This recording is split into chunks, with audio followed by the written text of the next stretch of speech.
Lockdown ई पाठशाला रामगढ़ के biology class में आपका स्वागत है। मैं Nirmala Kumari, PGT biology, SS+2 high school Patratu.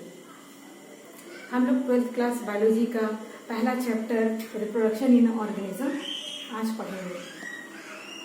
11th class में आप लोगों ने 5 यूनिट तक पढ़ाई किया है और ये 12th बायोलॉजी 6th यूनिट से शुरू होता है, जिसका पहला चैप्टर है रिप्रोडक्शन इन ऑर्गेनिज्म। यानी इस यूनिट में आपके 4 चैप्टर हैं। तो पहला जो चैप्टर है रिप्रोडक्शन इन ऑर्गेनिज्म हो गया, दूसरा जो चैप्टर है sexual reproduction in flowering plants, तीसरा चैप्टर है ह्यूमन रिप्रोडक्शन और चौथा चैप्टर है हमारा रिप्रोडक्टिव हेल्थ। तो आज हम लोग स्टार्ट करेंगे पहला chapter, that is reproduction in organism. इसमें हम लोग इससे बात करेंगे लाइफ स्पैन का और रिप्रोडक्शन का। रिप्रोडक्शन में हम लोग इसके टाइप्स देखेंगे, जो एसेक्सुअल 2 प्रकार के होते हैं, एसेक्सुअल रिप्रोडक्शन और सेक्सुअल रिप्रोडक्शन। और जनरल फिनोमिनन ऑफ रिप्रोडक्शन जो है, हम ओवरऑल जनरल फिनोमिनन क्या है रिप्रोडक्शन का, उसको देखेंगे। तो आइए हम लोग बात करते हैं लाइफ स्पैन का। लाइफ स्पैन क्या होता है? प्रत्येक ऑर्गेनिज्म का एक लाइफ स्पैन होता है और the period from birth to natural death of an organism, birth से लेकर के उसके नेचुरल डेथ तक का जो पीरियड होता है वो लाइफ स्पैन कहलाता है। लाइफ स्पैन ऑर्गेनिज्म का छोटा भी हो सकता है, बड़ा भी हो सकता है और not correlated with their size, और उसके साइज पर जो है वो डिपेंड नहीं करता है। जैसे कि आप देखिए काऊ और पैरोट दोनों का साइज जो है ऑलमोस्ट सेम है, लेकिन क्रो जो है 15 साल तक जीता है और पैरोट 140 साल तक जीता है। ऑलमोस्ट साइज सेम है लेकिन लाइफ स्पैन उसके अलग है। उसी तरह आप देखिए बटरफ्लाई का लाइफ स्पैन, हम जैसा कि बताएं आपको कि छोटा भी हो सकता है लाइफ स्पैन, बड़ा भी हो सकता है। तो बटरफ्लाई का लाइफ स्पैन कितना है? 1-2 सप्ताह। और उसी तरह ये जो टॉर्टोइज है आप देखिए उसका लाइफ स्पैन कितना है? 100 से 150 साल। यानी लाइफ स्पैन छोटा भी हो सकता है, बड़ा भी हो सकता है। उसी तरह प्लांट के केस में देखिए ये बनियान ट्री, ये जो है 200 साल तक जीवित रहता है। और उसी सेम साइज का जो है मैंगो ट्री होता है, लेकिन उसका लाइफ स्पैन कम होता है। और एक चीज बताना चाहेंगे, death of every individual organism is certain. जिसको जीवन प्राप्त हुआ है उसकी मृत्यु श्योर है, डेथ जो है श्योर है, except single cell organism that is amoeba. Amoeba में होता क्या है, वो अपने लाइफ को कंटिन्यू कर लेता है एज ए टू डाउटर एमिलियन। तो यहाँ तो आपको कोई डेड बॉडी प्राप्त नहीं हुआ है, इसलिए जो होता है उसको कहेंगे लाइक कंटिन्यूएशन ऑफ लाइफ हो गया, इसलिए उसको हम लोग इमॉर्टल कह देते हैं। चलिए बात करते हैं रिप्रोडक्शन पे। रिप्रोडक्शन क्या है? तो reproduction is a biological process in which organism gives rise to young ones similar to itself. Reproduction जनन, अपने जैसे जीवों की उत्पत्ति करना जनन कहलाता है। Reproduction is the production of its own kind, अपने जैसे जीवों की उत्पत्ति।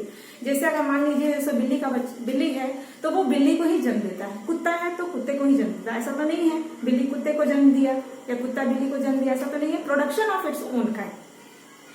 The offspring grow, mature and in turn produce new offspring।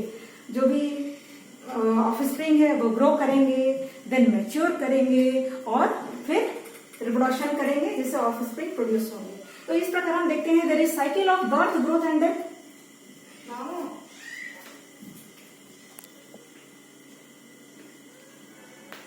तो हम लोगों ने देखा there is cycle of birth, growth and death। Reproduction enables the continuity of the species generation after generation। अगर हम कहें कि रिप्रोडक्शन का क्या इंपॉर्टेंस है, तो रिप्रोडक्शन का इंपॉर्टेंस है ये कंटिन्यूटी ऑफ जनरेशन के लिए आवश्यक है। अपनी जाति को इस पृथ्वी पर बनाए रखने के लिए रिप्रोडक्शन आवश्यक है। चलिए अब हम लोग देखते हैं टाइप्स ऑफ रिप्रोडक्शन। जैसा कि हम बताएं 2 टाइप होता है, एसेक्सुअल और सेक्सुअल। तो सबसे पहले हम लोग एसेक्सुअल रिप्रोडक्शन को डील करेंगे कि ये क्या होता है।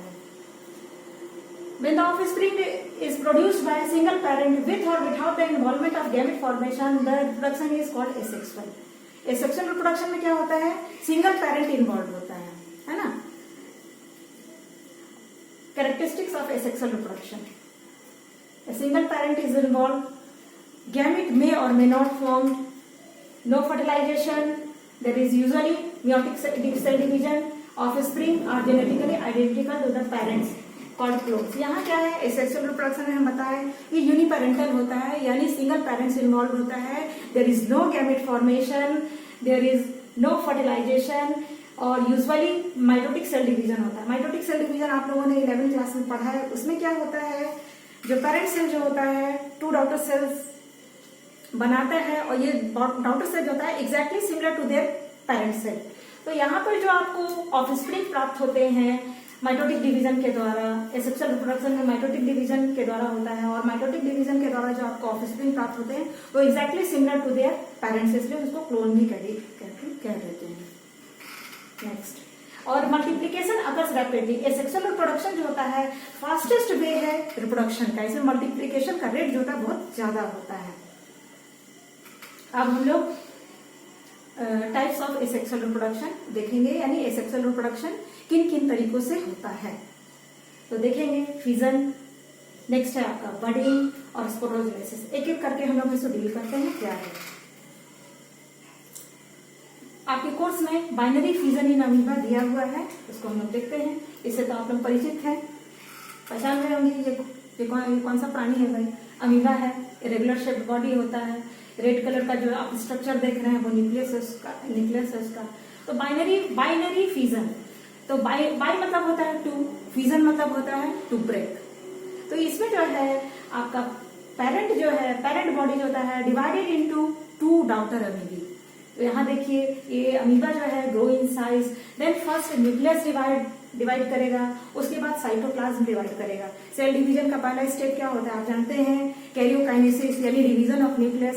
दूसरा स्टेप क्या होता है, साइटोकाइनेसिस। तो यहाँ आप देख रहे हैं न्यूक्लियस जो होता है डिवाइड कर रहा है, उसके बाद साइटोप्लाज्म का डिवीजन हो जा रहा है, अब फाइनली आपको 2 डॉटर अमीबी प्राप्त हो रहा है।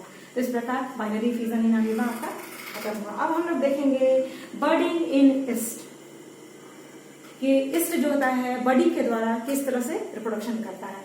ये एक ईस्ट सेल को दिखाया गया है। जो बर्डिंग क्या होता है, बर्ड क्या होता है, बर्ड जो होता है सिंपली एक आउटग्रोथ होता है फ्रॉम द बॉडी सरफेस से एक आउटग्रोथ निकला, यानी प्रवर्ध निकला, एक उभार निकला, जिसको बर्ड कहते हैं। तो यहाँ देख रहे हैं प्रोजेक्शन आप देख रहे हैं, यहाँ पे भी वही कहानी होगा। न्यूक्लियस जो है सबसे पहले डिवाइड करेगा, देख रहे हैं न्यूक्लियस डिवाइड करके वहां चला गया, उसके बाद साइटोप्लाज्म का पूरी तरह से डिवीजन हो जाएगा, देख रहे हैं। और ये बर्ड जो है finally detached from the parent body, ये पेरेंट बॉडी से जो था डिटेच्ड हो जाएगा और इंडिपेंडेंट लाइफ लीड करेगा। तो इस तरह से आपको डॉटर सेल्स प्राप्त हो गया। तो बर्डिंग के द्वारा रिप्रोडक्शन आप लोगों ने देखा ईस्ट में। उसी तरह सेम वे हाइड्रा भी इसी प्रकार से रिप्रोड्यूस करता है। हाइड्रा आप जानते हैं well known example of phylum Coelenterata. ये देख रहे हैं एक प्रोजेक्शन है, बर्ड है।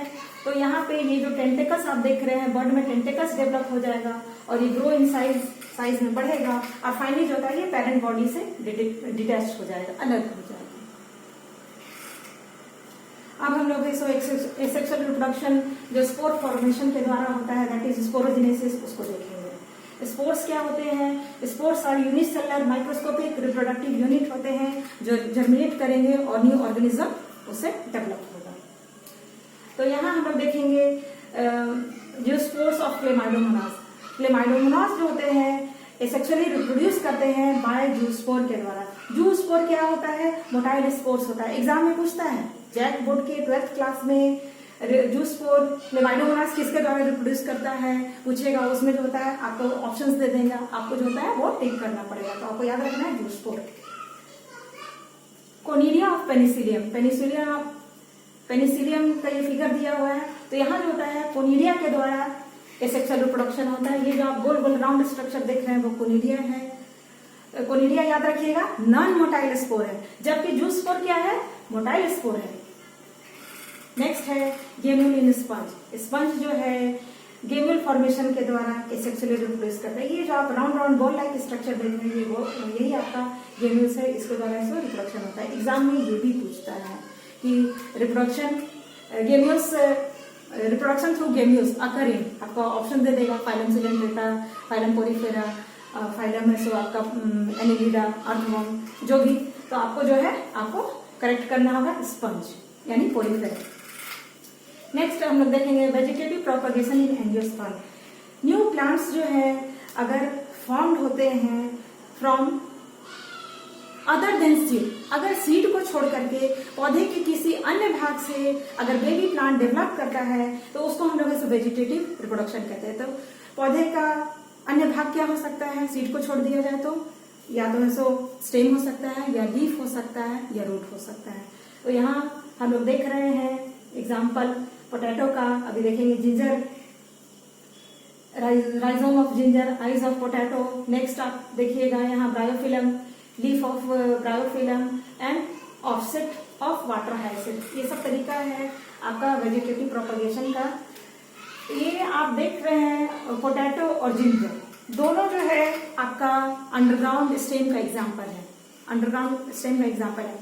मैंने स्टेम कहा है, अंडरग्राउंड आप जानते हैं वह पौधे का वह भाग जो जमीन के अंदर होता है उसको रूट कहते हैं, लेकिन ये जमीन के अंदर है लेकिन हम इसको स्टेम कह रहे हैं। स्टेम का फीचर होता है प्रेजेंस ऑफ नोड। ये जो आप आइज देख रहे हैं और यहाँ जो आप ये लाइनिंग्स उभार देखते हैं उसको नोड्स कहलाता है।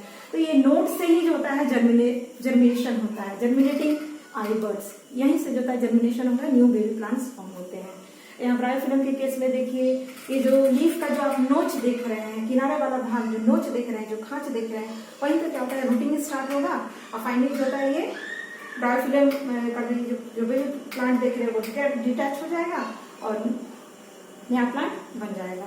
और offset of water hyacinth, water hyacinth जो होता है ऑफसेट के द्वारा रिप्रोड्यूस करता है। इस क्लास में इस वीडियो में यही तक, आगे की पढ़ाई हम लोग नेक्स्ट वीडियो में करेंगे। तब तक आप लोग रिवाइज करते रहेंगे इसे। Thank you.